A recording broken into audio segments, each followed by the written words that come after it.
हर सुबह धर्मावती देवी अपने घर का आंगन साफ करती थी, तुलसी के पास दिया जलाती और पूरे घर में सुख शांति फैल जाती। वो अपने बेटे को सिखाती, बेटा दिया जलाना सिर्फ रस्म नहीं, ये संस्कार है। पूरा परिवार एक साथ बैठकर खाना खाता। पापा बेटा को बाइक पर स्कूल छोड़ाने जाते और माँ पीछे से मुस्कुराते हुए बाय कहती। रोज पूजा होती, घर शांत रहता।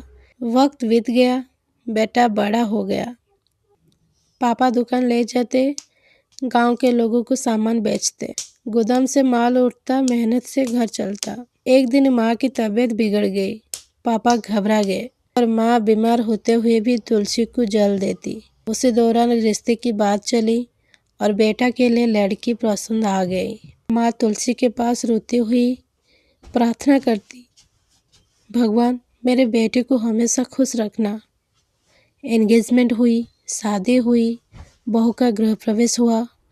उसने तुलसी के पास पहला दिया जलाया, घर फिर से रोशनी से भर गया। शुरू में सब कुछ अच्छा था। बहू खाना बनाती, पति मदद करता, सास बहू साथ आंगन साफ करती, बातें करती, हंसती रहती।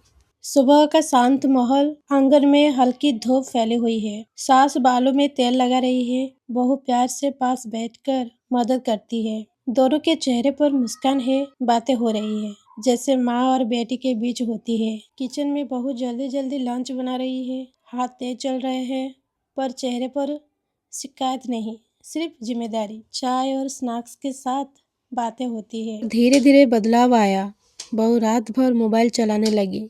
तुलसी में पानी न पूजा, सास समझाती रही, बातें अनसुनी हो गई। तुलसी सूखने लगी, घर में झगड़ा बढ़ने लगा।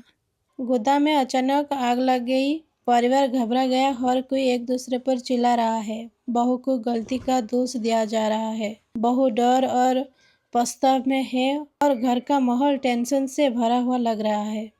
भय का माहौल, घर अब पहले जैसा शांत नहीं रहा। दुख से भरी बहू घर छोड़कर चली गई।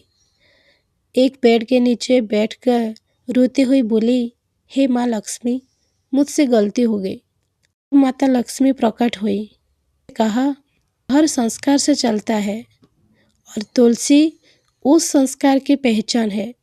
अगली सुबह वापस लौटी, किसी को पानी दिया, दिया जलाया, किचन में भी दिया रखा। धीरे धीरे घर की खुशी लौट आई। रात को पति ने अपने पति को गले लगा लिया कि तुलसी और दिया सिर्फ रस्म नहीं,